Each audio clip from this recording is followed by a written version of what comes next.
जय हिंद, वंदे मातरम। यूट्यूब के चैनल 9756 में आप सभी का स्वागत है।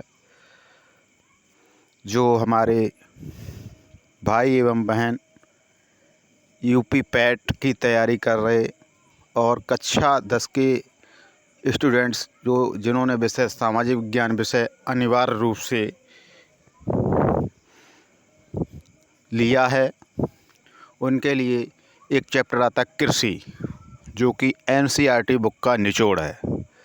इसमें अन्य प्रतियोगी परीक्षाओं में भी ये क्वेश्चन पूछे जाएंगे, जिससे आप सभी को फ़ायदा मिल सके। चलिए बिना समय गंवाए वीडियो को शुरू करते हैं। जानने योग्य तथा महत्वपूर्ण शब्दावली। तो पहला क्वेश्चन क्या है? भारत सबसे अधिक फलों और सब्जियों का उत्पादन करता है। तो भारत में सबसे ज़्यादा फल और सब्जियां का उत्पादन होता है। रोपड़ कृषि में लंबे चौड़े भूखंड पर एक ही फसल बोई जाती है। यानी रोपड़ मतलब जो रोप काट कर बोई जाती है। जैसे देखो अगला क्वेश्चन बताया है, भारत में चाय, कॉफ़ी, रबड़, गन्ना, केला इत्यादि मुख्य रोपड़ फसलें हैं। क्या रोपड़ फसलें हैं। आगे देखते हैं अगला क्वेश्चन क्या है। नोट कर लें वीडियो को रोककर या स्क्रीनशॉट ले लें।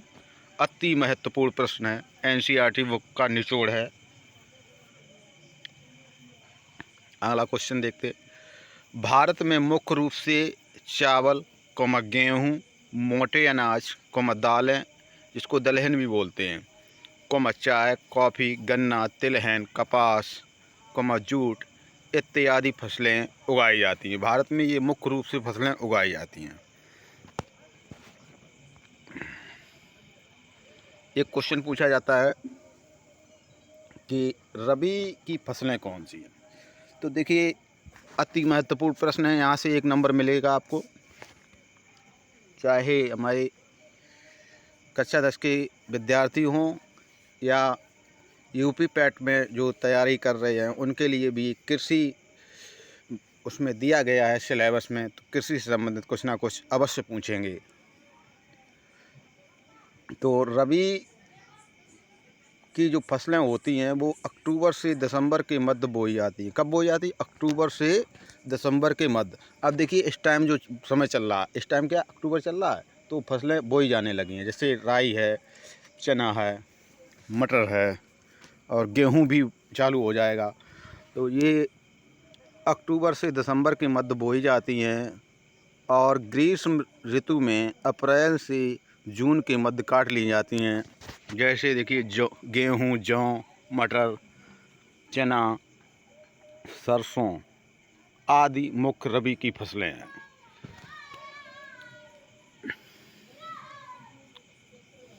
अब आता है खरीफ की फसलें। देश के विभिन्न क्षेत्रों में मानसून के आगमन के साथ साथ जून जुलाई में बोई जाती है। जून जुलाई में कौन सी फसलें बोई जाती हैं? खरीफ की फसल। और सितंबर से अक्टूबर में काट ली जाती हैं। इस टाइम हमारी जो धान की फसल है और बाजरे की फसल है, ये आपकी खरीफ की फसलें हैं जो इस टाइम काटी जा रही हैं। खरीफ ऋतु की मुख्य फसलें चावल जिसको धान बोलते हैं, मक्का, ज्वार, ज्वार मतलब जुंडी, बाजरा, अरहर, मूंग, उड़द, कपास, जूट, मूंगफली और सोयाबीन, ये सब खरीफ की फसलें हैं। भारत में अगला क्वेश्चन है, भारत में अधिकांश लोगों का खाद्यान्न चावल है। सबसे ज़्यादा क्या खाते हैं? चावल। भारत चावल का चीन के बाद दूसरा सबसे बड़ा उत्पादक देश है। नंबर 1 पर आपका चीन आता है, नंबर 2 पर कौन आता है? भारत।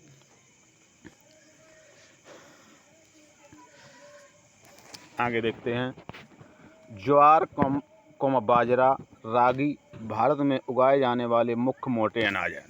तो मुख्य मोटे अनाज कौन कौन है? ज्वार है, बाजरा है और रागी, ये आपके मोटे अनाज हैं।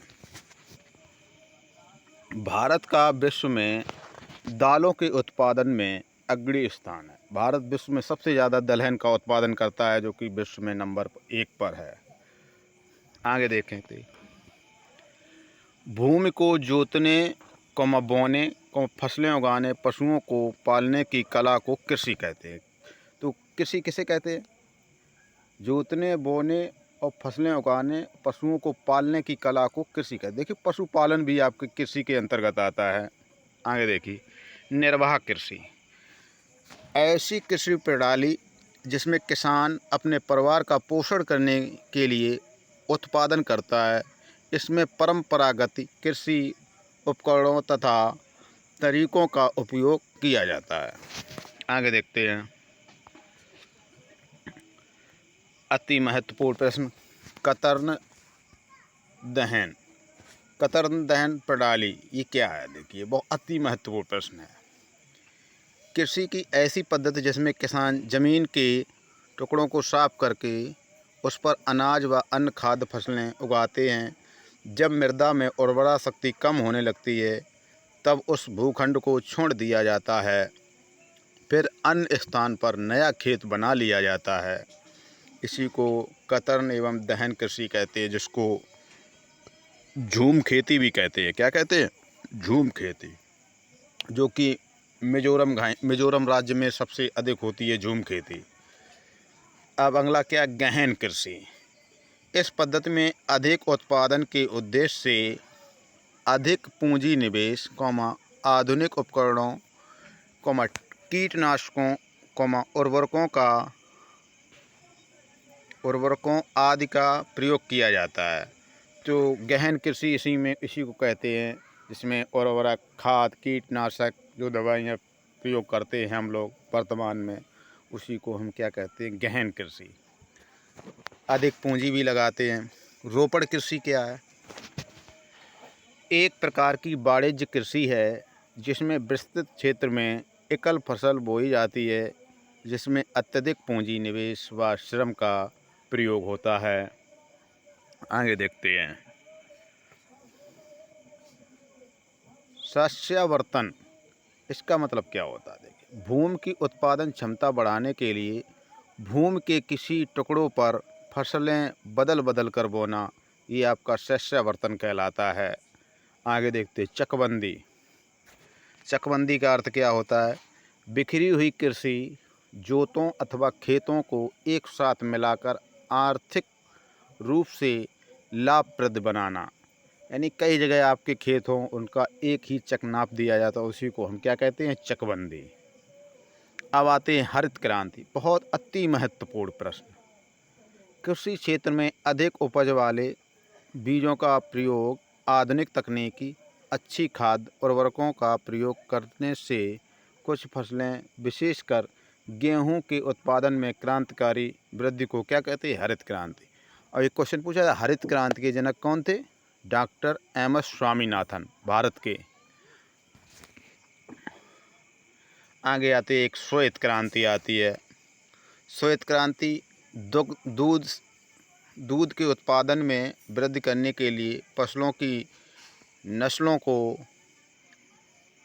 सुधारना, आधुनिक तकनीकों का प्रयोग किया जाता है। इसी को श्वेत क्रांति को एक दूसरा नाम है ऑपरेशन फ्लड। किससे संबंधित है? दुग्ध उत्पादन से।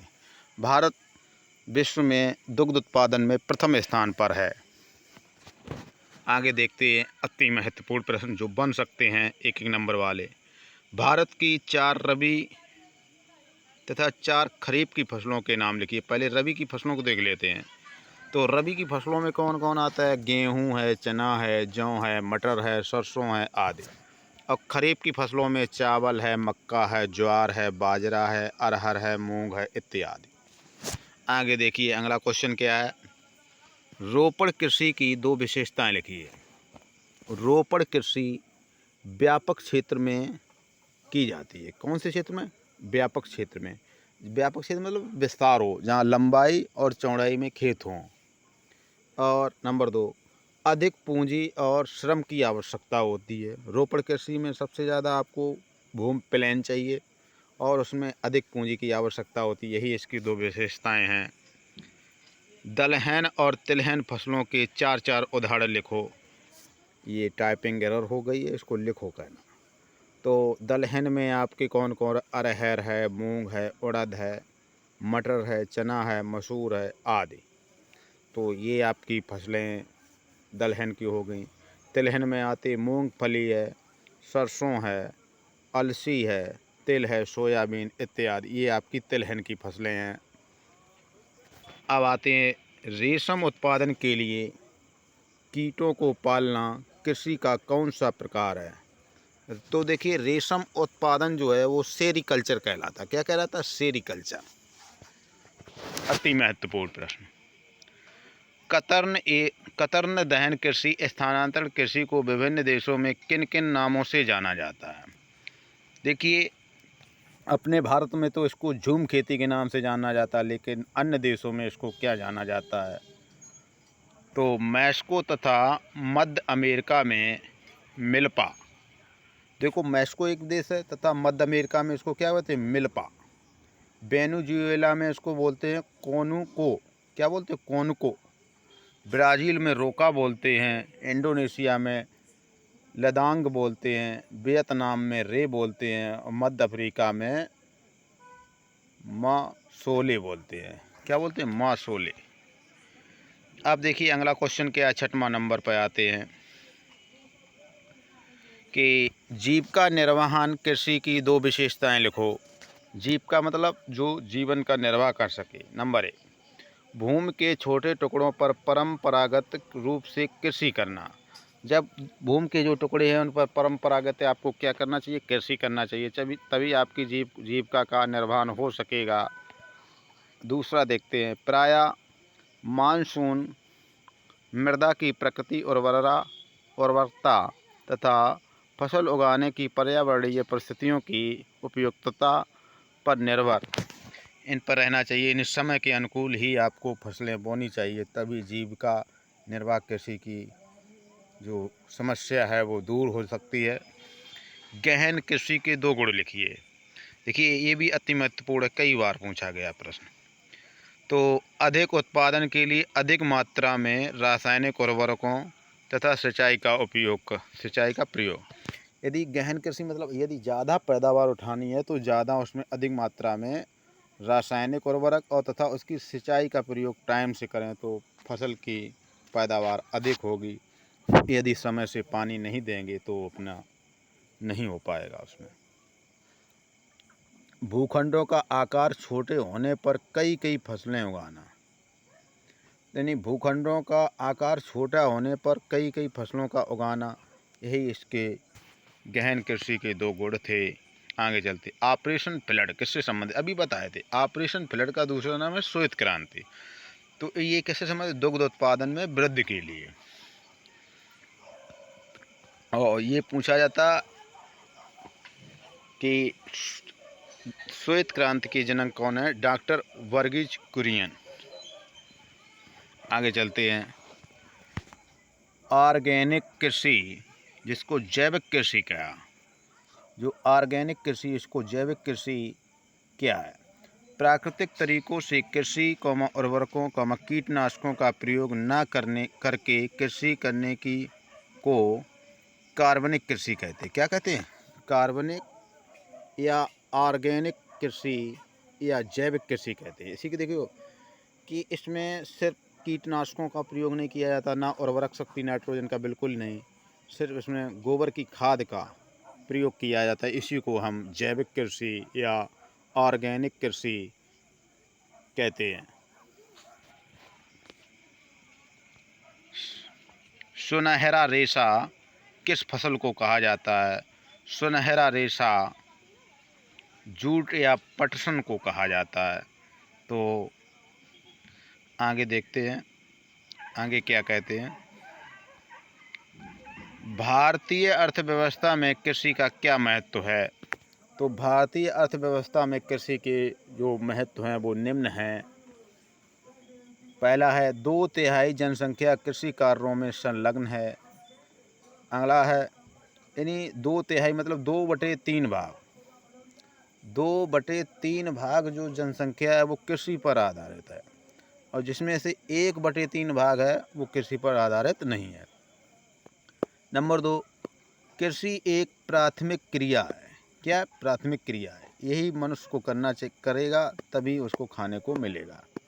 तीसरा क्या, विभिन्न उद्योगों के लिए कच्चा माल उपलब्ध कराना। भारत की प्राचीन आर्थिक क्रियाएं। और अगला नंबर है, पिछली कुछ शताब्दियों में कृषि कार्यों में क्रांतिकारी परिवर्तन हुए। तो आज के लिए इतना ही, क्योंकि वीडियो ज़्यादा लंबा हो जाएगा। जब वीडियो ज़्यादा लंबा हो जाता तो बच्चे हमारे पढ़ते नहीं हैं, क्योंकि 10 से 15 मिनट का वीडियो ही आपके लिए उचित रहेगा, क्योंकि अन्य काम में भी आप लोग व्यस्त रहते हैं। अभी कई दिनों से हमने वीडियो अपनी अपलोड नहीं कर पाई, क्योंकि हमारा स्वास्थ्य ख़राब चल रहा था। आज टाइम मिला और मैंने आपके लिए वीडियो बनाई। और जो भी भाई बहन तैयारी कर रहे हैं